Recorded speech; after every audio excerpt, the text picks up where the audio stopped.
very good evening to my dear students. So welcome to Performer Coaching Classes. आज के इस session में हम ये पढ़ने वाले हैं कि अरिथमेटिक प्रोग्रेशन क्या होता है, कैसे हम इसके सारे क्वेश्चंस को सॉल्व कर सकते हैं और 10th के रिजल्ट में अच्छा स्कोर कर सकते हैं। ठीक है, तो आइए स्टार्ट करते हैं। पहले ये समझ के कि अरिथमेटिक प्रोग्रेशन होता क्या है। देखिए, नंबर की एक सीरीज होती है, बहुत सारे नंबर्स की सीरीज बनती है, उन्हीं में से एक टाइप ऑफ सीरीज को हम अरिथमेटिक प्रोग्रेशन बोलते हैं। बट किस टाइप ऑफ सीरीज को बोलते हैं ये अब हम समझेंगे। जब भी आपके सीरीज के बीच में, मतलब आपके सीरीज में जो नंबर्स हैं उनके बीच का जो डिफरेंस है, अगर वो कांस्टेंट है तो वो सीरीज अरिथमेटिक प्रोग्रेशन में है। अगर मैं रीड करूं, arithmetic progression is the sequence of numbers in order in which the difference between any two consecutive numbers is a constant value. Consecutive का मतलब तो आपको पता ही है, एक के बाद अगला। ठीक है, तो अगर कभी भी किसी भी सीरीज में दो नंबर्स के बीच का डिफरेंस जो है वो कांस्टेंट है तो वो सीरीज क्या कहलाती है? अरिथमेटिक प्रोग्रेशन में। जैसे कि देखिए, हमने कुछ एग्जांपल लिखे हुए हैं, पहले उस पर ध्यान देते हैं। पहला टर्म आपको दिख रहा है 0 है, उसके बाद 10 है, तो 0 और 10 के बीच में कितना डिफरेंस है? 10 का डिफरेंस है। फिर आप देखिए 10 और 20 के बीच में कितने का डिफरेंस है? 10 का डिफरेंस है। 20 और 30 के बीच में कितने का डिफरेंस है? 10 का डिफरेंस है। 30 और 40 के बीच में कितने का डिफरेंस है? 10 का डिफरेंस है। That means her consecutive numbers में, हर अगल बगल वाले नंबर्स के बीच में जो गैप है वो 10 का है। तो इस टाइप की सीरीज को हम बोलते हैं कि अरिथमेटिक प्रोग्रेशन में है। ठीक है, देखिए सेकंड एग्जांपल में भी आप ध्यान दीजिएगा। देखिए 54 से हम 50 पे जा रहे हैं, मतलब हम 4 का डिफरेंस है, 4 माइनस कर रहे हैं। 50 से 46 पे जाने के लिए भी हम 4 माइनस कर रहे हैं। 46 से 42 पे आने के लिए भी हम 4 माइनस कर रहे हैं। तो बेसिकली सेकंड सीरीज में भी आपको दिख रहा है कि हम 4 सब्ट्रैक्ट करते जा रहे हैं। तो क्योंकि हमने कॉन्स्टेंटली 4 सब्ट्रैक्ट किया है, तो ये जो सीरीज ऑफ नंबर है ये किसमें है? एपी में। तो आई होप आपको ये तो समझ में आ गया। किसी भी सीरीज को देख के आप बता सकते हो कि कोई भी सीरीज एपी में है या नहीं है। ठीक है, चलिए अपने अंदाजा जो मैंने लगाया है कि आपको समझ में आ गया, इसको हम चेक करते हैं एक एग्जाम्पल करके। देखिए, एग्जाम्पल में 3 क्वेश्चन है हमारे पास, हम एक एक करके सॉल्व करेंगे। फर्स्ट क्वेश्चन है -1, -1, -1, -1 एंड सो ऑन। देखिए बच्चों, ध्यान दीजिएगा, दो डिजिट के बीच का जो डिफरेंस है वो 0 है। फर्स्ट और सेकंड के बीच का डिफरेंस 0 है। -1 था, अभी भी -1 है, तो डिफरेंस क्या है? 0 है। बाद के दो डिजिट के बीच का डिफरेंस भी 0 ही है। इसके डिजिट के बीच के डिफरेंस भी 0 ही है। इसका मतलब क्या है? पूरी सीरीज में जो हमारे डिजिट्स हैं, जो हमारे नंबर्स हैं, उनके बीच का डिफरेंस कांस्टेंट है जो कि 0 है। तो yes, it is an AP. हम बोलेंगे कि हाँ ये एपी है। चलिए सेकेंड एग्जाम्पल लेते हैं। सेकेंड एग्जाम्पल है 1/2, 1/3, 1/4, 1/5 एंड सो ऑन। ठीक है, अब इसके बीच का डिफरेंस चेक करिए। 1/2 और 1/3 के बीच में कितना डिफरेंस है? 1/6 का। 1/3 और 1/12 के बीच का कितना डिफरेंस है? 1/12 का। ठीक है, 1/4 और 1/5 के बीच में क्या डिफरेंस है? 1/20 का। देखिए, आपके हर दो कॉन्सिक्यूटिव नंबर्स के बीच का जो डिफरेंस है वो कांस्टेंट नहीं है। 1/6 है, 1/12 है, 1/20, it is not a constant value, right? तो ये सीरीज हमारी एपी में नहीं है। This is not in AP. ठीक है, नाउ थर्ड एग्जाम्पल में देखिए 11, 22, 33, 44 एंड सो ऑन। अब इसमें भी ध्यान दीजिए, पहले दो के बीच का डिफरेंस 11, बाद के दो के बीच का डिफरेंस 11, उसके बाद के दो के बीच का डिफरेंस 11, अगेन 11 का डिफरेंस हमारे इस सीरीज में कांस्टेंट है। तो ये हमारी सीरीज एपी में है।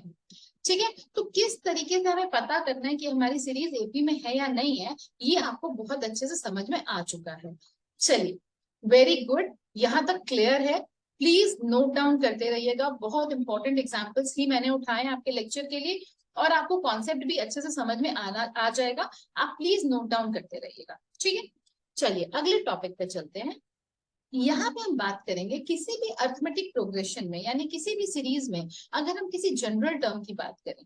बट जनरल टर्म में जाने से पहले मैं आपको कुछ बेसिक चीजें बताना चाहती हूँ। फॉर एग्जाम्पल, देखिए हमारी कोई भी सीरीज अगर लिखी हुई है तो उसका फर्स्ट टर्म, सीरीज का फर्स्ट टर्म होता है कोई, तो उस फर्स्ट टर्म को हम स्मॉल ए से डिनोट करते हैं।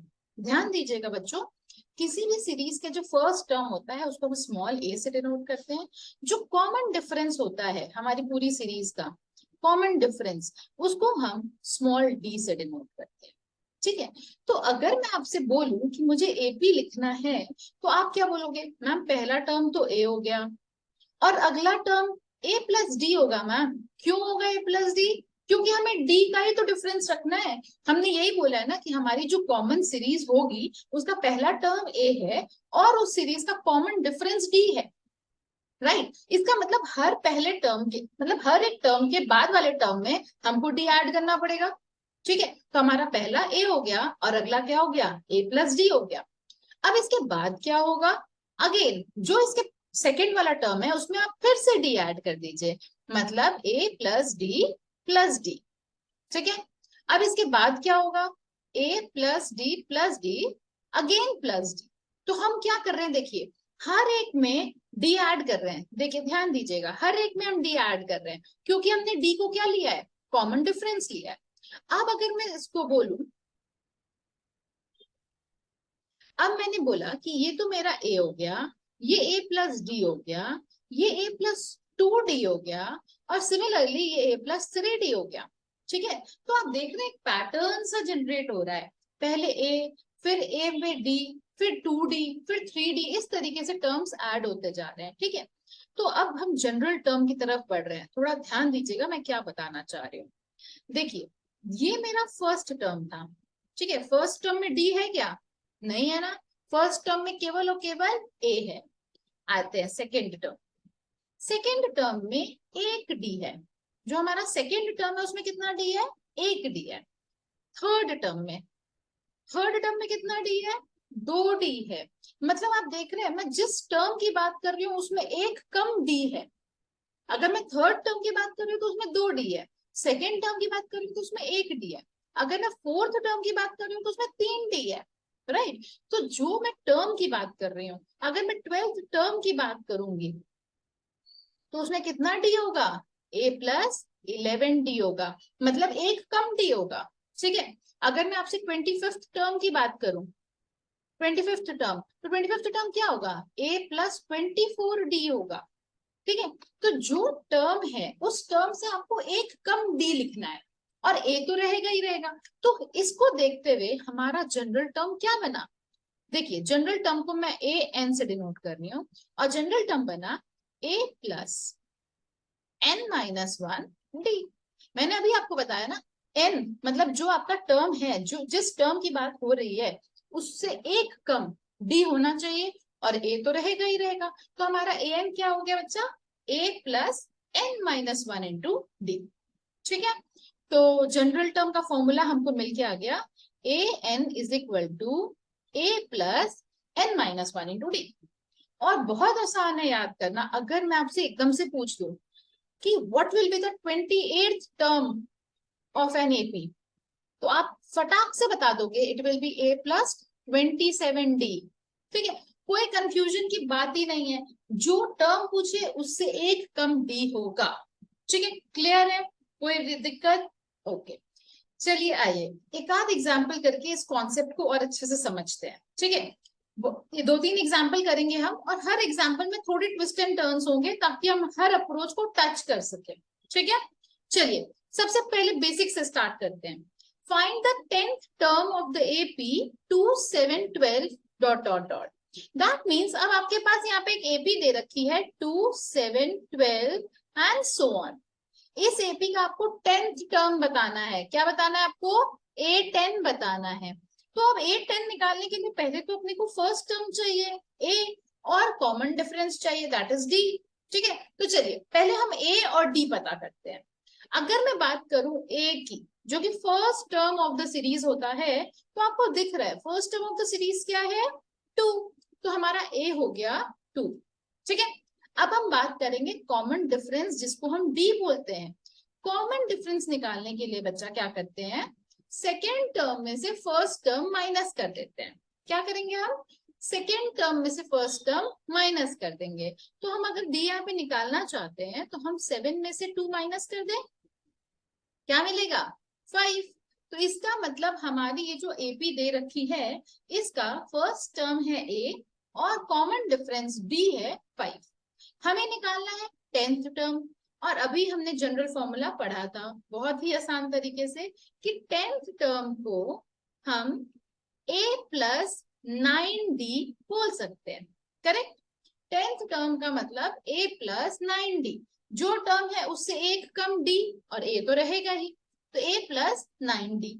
तो a की वैल्यू पुट करो अब यहाँ पे 2 प्लस 9 इंटू 5, तो हम इसको बोल सकते हैं 2 plus 45 and that is equal to 47। तो हमारा 10th term of the AP क्या आ गया? 47। ठीक है, तो ये हमारा बेसिक क्वेश्चन है। आई होप आपको अच्छे से समझ में आ गया हो। चलिए ठीक है, नेक्स्ट एग्जाम्पल की ओर चलते हैं। हम थोड़े से एग्जाम्पल में ट्विस्ट एंड टर्न्स के साथ कर रहे हैं। ठीक है, अब ध्यान दीजिएगा, सेकेंड क्वेश्चन है find the value of middle most term of an AP -11, -7, -3 and so on till 49। ध्यान दीजिएगा, आपकी जो AP है -11, -7, -3 एंड सो ऑन, और लास्ट टर्म आपका दे रखा है 49। ठीक है, अब आपको इस क्वेश्चन में पता क्या करना है? Middle most term. Middle most term तो पता करना है, ये तो समझ में आ गया, बट मिडिल मोस्ट टर्म है कौन सा, ये कैसे पता चलेगा? पहले हम टोटल नंबर ऑफ टर्म्स निकालेंगे तभी तो पता चलेगा ना। 4 उंगली है तभी तो हम बोलेंगे ना कि दोनों बीच की उंगली है, 3 उंगली है तभी तो हम बोलेंगे कि ये बीच की उंगली है। तो पहले तो हमें ये पता होना चाहिए कि भाई मिडिल मोस्ट टर्म है मतलब टोटल नंबर ऑफ टर्म्स कितने हैं, तब तो हम बताएंगे मिडिल मोस्ट टर्म कौन सा है। तो इसलिए सबसे पहले हम किसी भी एपी का फर्स्ट टर्म लिखते हैं। फर्स्ट टर्म इज -11, जो कि हमारी पूरी सीरीज का फर्स्ट टर्म है। नेक्स्ट, कॉमन डिफरेंस क्या है? हमारी इस एपी का कॉमन डिफरेंस क्या है? मैंने अभी आपको बताया था, सेकेंड टर्म में से फर्स्ट टर्म माइनस कर दीजिए, मतलब -7 माइनस -11। इसको मैं क्या बोलूंगी? -7 + 11, जो कि आ गया 4। ठीक है, तो हमारे इस एपी का फर्स्ट टर्म आ गया -11 और कॉमन डिफरेंस आ गया 4। अब हमें पता क्या करना है बच्चा? हमें पता ये करना है कि इस पूरे सीरीज में टर्म्स हैं कितने, हमें नहीं पता। और हमें ये पता है कि जनरल टर्म का फॉर्मूला होता है a plus n-1 into D. ठीक है, और हमें लास्ट टर्म कितनी दे रखी है? 49। हमारी लास्ट टर्म क्या है? 49। तो हम 49 पुट करके पता कर सकते हैं कि कौन सा n है ये। ठीक है, देखिए इस तरीके से हम सारी वैल्यूज पुट कर देते हैं। ए एन हो गया हमारा 49, ए हो गया हमारा -11, एन हमें पता नहीं है, वो हम पता करेंगे, और डी की वैल्यू 4 है। अब सबसे पहले हम क्या करें? -11 को 49 के पास लेके जाएंगे। तो जब हम -11 को 49 के पास लेके जाएंगे तो हमारे पास आएगा 49 + 11, दैट इज 61। तो n-1 into 4 is 60। Sorry my mistake, 49 + 11 is 60। तो n-1 के साथ अब जो 4 मल्टीप्लाई में है बच्चा, वो दूसरे साइड जाएगा, यानी लेफ्ट राइट हैंड साइड जाके डिवाइड हो जाएगा। तो 60/4 हो गया, और ये हम कट करेंगे तो हमारा आ जाएगा 15। तो n-1 की वैल्यू 15 आई, तो n की वैल्यू क्या हो गई? 16। हमारे इसमें टर्म्स कितने हैं? 16।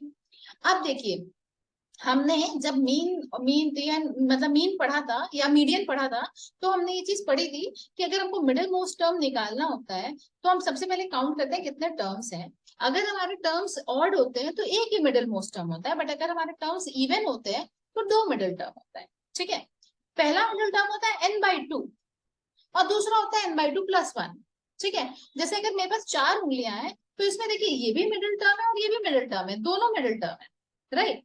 तो 4/2 सेकेंड तो है, और सेकेंड के बाद अगला थर्ड भी मिडिल टर्म है। तो यहाँ पे आपका n कितना आ गया? 16 आ गया। मैं थोड़ा सा रब कर रही हूँ क्योंकि हमारी स्क्रीन पे थोड़ी जगह चाहिए।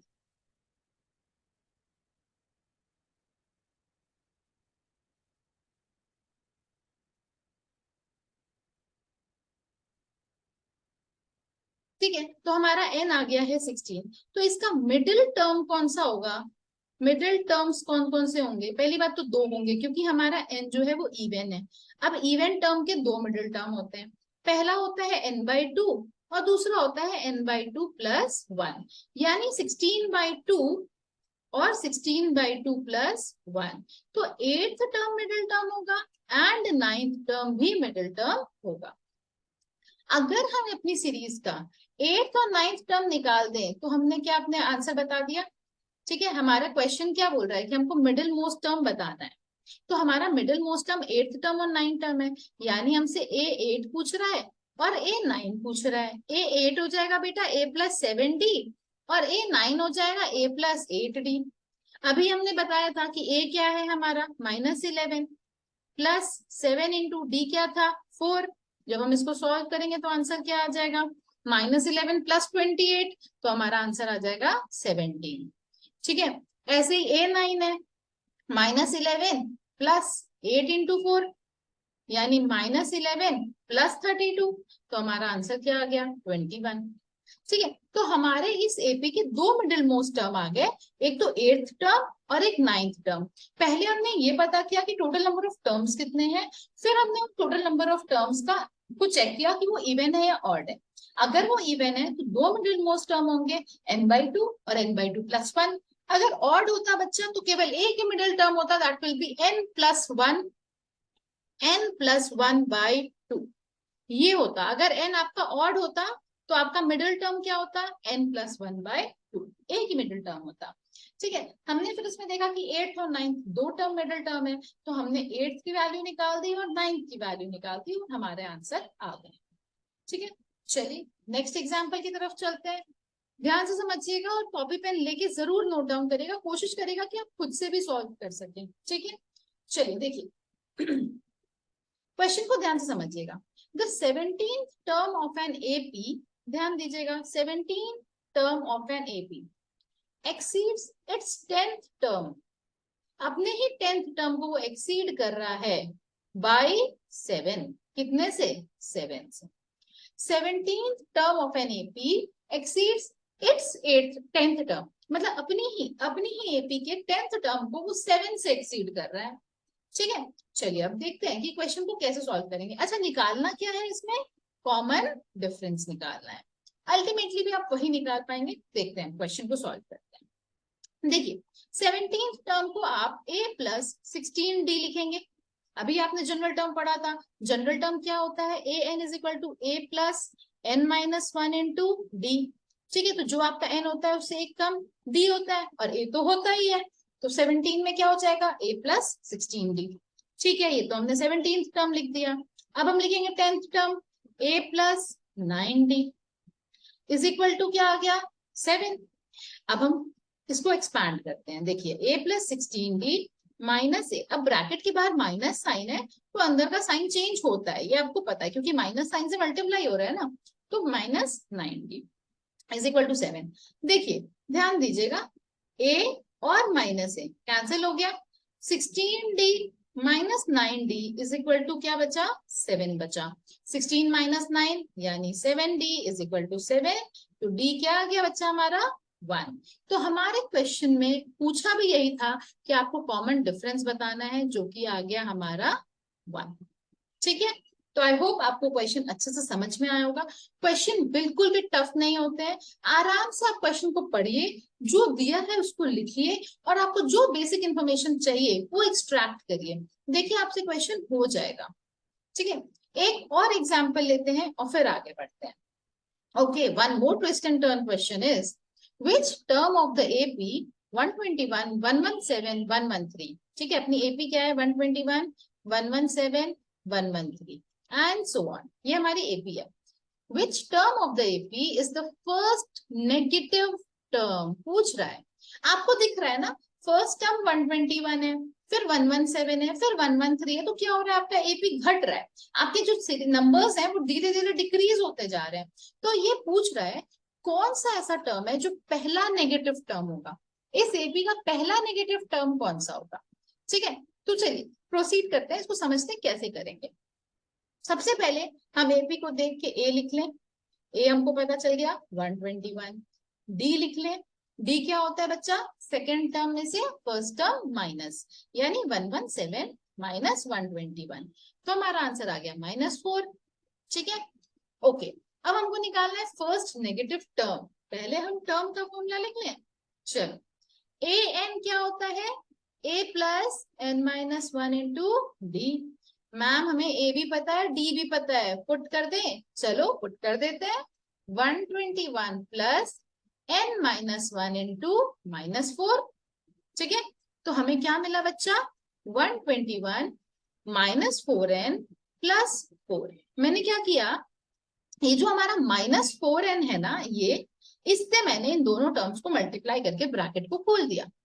ठीक है, तो अब मुझे मिल गया 125 माइनस 4n। ठीक है, अब देखिए हमें इस पूरी एपी का जनरल टर्म मिल चुका है, दैट इज 125 माइनस 4n। अब आप इसमें n की वैल्यू पुट करते जाओगे, आपको एपी की सीरीज मिलती जाएगी। ठीक है, तो अब मुझे क्या पता करना है, पहला नेगेटिव टर्म कौन सा है, यानी मुझे वो n बताना है जो लेस देन 0 हो रहा है। कौन सा ऐसा n है इस एपी का जो लेस देन 0 हो रहा है। तो मैं क्या इस एपी के जनरल टर्म को लेस देन 0 ले लू? चलो ले लेते हैं। -4n less than -125। अब आपको इनइक्वालिटी का रूल पता है, अगर हम नेगेटिव साइन से मल्टीप्लाई या डिवाइड करते हैं तो हमारी इनइक्वालिटी चेंज हो जाती है। हम यहाँ पे -4 से डिवाइड कर देते हैं दोनों साइड, तो हमारी इनइक्वालिटी चेंज हो जाएगी और यहाँ आ जाएगा 125/4, जिसको मैं लिख सकती हूँ 31 1/4।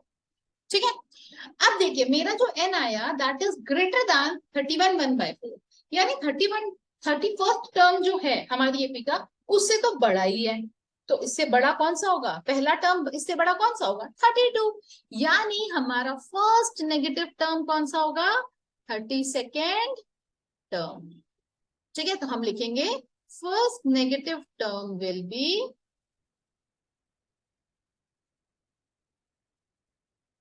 32nd term. क्लियर है बच्चा, 31 1/4 से बड़ा होना चाहिए, तो 31 से अगर बड़े की हम बात करें तो 32 ही तो होगा जो पहला नेगेटिव टर्म होगा। ठीक है, तो 32 will be the first negative term. I hope आपको ये टॉपिक बहुत अच्छे से समझ में आ गया हो, आपने वेराइटी ऑफ क्वेश्चंस को कर लिया हो, आपके कॉन्सेप्ट क्लियर हो गए हो। ठीक है, चलिए आगे बढ़ते हैं और एक छोटा सा टॉपिक और कवर करते हैं, बाकी हम नेक्स्ट लेक्चर में कवर करेंगे। अब बात आती है कॉन्जिक्यूटिव टर्म्स इन एपी। ठीक है, कई बार आप जब क्वेश्चन सॉल्व करेंगे बच्चा तो आपको एपी के टर्म्स लेट करने पड़ेंगे। ठीक है, फॉर एग्जाम्पल आपसे बोलेगा लेट द थ्री, आपको बोल रहा है 3 numbers of an AP when added gives this. ठीक है, व्हेन एडेड गिव्स 5, या angles of a triangles are in AP. तो angles of a triangles are in AP बोल रहा है वहां पे, या आपको कहीं और अगर लेट करना पड़े तो हम क्या लेट करेंगे उस पर ध्यान देते हैं। ठीक है, जनरली अगर मुझे पता ना हो तो मैं क्या करूंगी, ए प्लस डी, ए प्लस 2d, ए प्लस 3d, इस तरीके से मैं लेट कर लूंगी। बट आपको पता है उससे हमारा काम थोड़ा मुश्किल हो जाता है और हम सोल्यूशन पे नहीं पहुंच पाते हैं। तो हमने एक तरीका निकाला है। ठीक है, अगर हमें टर्म्स को लेट करना है एपी में और हमारे पास लेट करने के लिए 3 टर्म्स हैं, अगर आपको 3 टर्म्स लेट करना है तो आप पता है क्या लेट करो, a माइनस डी, a और a प्लस डी, ये 3 टर्म आप लेट करो।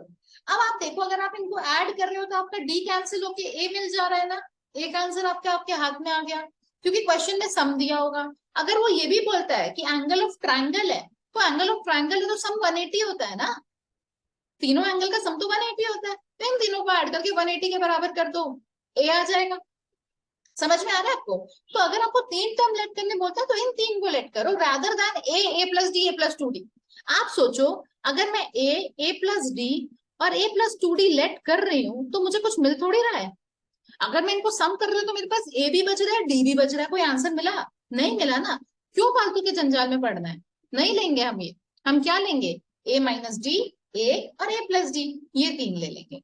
अगर आपको 4 टर्म लेट करने बोल दे तो आप करना a minus 3d, a minus D, a plus D और a प्लस 3d। ठीक है, ध्यान देना बच्चा, इनके बीच का जो कॉमन डिफरेंस है वो 2d का है और इनके बीच का कॉमन डिफरेंस d का है। अच्छा मैंने क्यों लेट किया, ये क्या लॉजिक है मैम, कभी आप कुछ कर रहे हो कभी कुछ कर रहे हो, क्यों कर रहे हो? इसलिए किया बेटा ताकि डी कैंसल आउट हो सके। चलो मैं आपको लेके दिखाती हूँ। अगर मैंने डी लिया होता कॉमन डिफरेंस, मैंने अगर मैम आपने बोला था तो आप a-2d ले लेते, a-d ले लेते, a ले लेते और a+d ले लेते, ये 4 ले लेते। अगर मैं ये 4 लेती बेटा तो क्या डी कैंसिल होता? नहीं होता। डी कैंसिल नहीं होता ना, मेरा बच जाता 2d, तो फिर मेरे को फायदा नहीं होता। चलो ठीक है मैम, आप इसको हटा दो, आप आगे का ये हटा दो, आप a+2d और a+3d ले लो, तो क्या फायदा हो रहा है? कोई फायदा नहीं हो रहा है, उसमें भी मेरा ए और डी दोनों बच रहा है। तो ऐसा लेते हैं कि कम से कम एक टर्म तो कैंसिल हो ऐड करने पे। तो हमने ले लिया a-3d, a-d, a+d, a+3d, add करो, देखो सारे डी कैंसिल हो जाएंगे, एक आंसर आ जाएगा, हमारा काम आसान हो गया। ठीक है, तो अगर आपको कभी भी ऑड नंबर ऑफ टर्म्स लेना हो ना बेटा, लेट करना हो, तो जैसे हमने थर्ड टर्म लेट किया है आप वैसे लेट करना।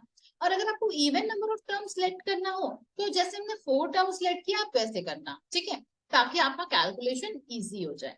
ठीक है, इस पे भी बेस्ड एक आध एग्जाम्पल हम करके देख लेते हैं ताकि आपको क्लियर हो कि हमारी एप्लीकेशन है कहाँ, जरूरत कहाँ पड़ती है मैम इसकी। देखिए यहाँ पे क्वेश्चन है, the angles of a triangles are in AP. एक ट्रायंगल में 3 एंगल होते हैं, ठीक है, तो अब 3 एंगल को हमको लेट करना है ना यूसेज, तो हम यहाँ पे क्या लेट करेंगे, a-d, a और a+d। अगर हमने यहाँ पे a+d और a+2d यूज किया होता बेटा तो हमारा क्वेश्चन काफी टफ हो जाता, उसकी कैलकुलेशन काफी लंबी हो जाएगी। ठीक है, उसको सिंप्लीफाई करने के लिए हम यूज करेंगे a-d, a और a+d। ठीक है, तो देखिए अब हम उस पर यूसेज करते हैं। क्वेश्चन है the angles of a triangle. अब जहां ये लिखा है एंगल्स ऑफ अ ट्राइंगल, मुझे क्लिक कर गया कि sum of angle of triangle क्या होता है, 180 डिग्री। तो अब मैं क्या करूंगी, a-d plus a+d is equal to 180 degree.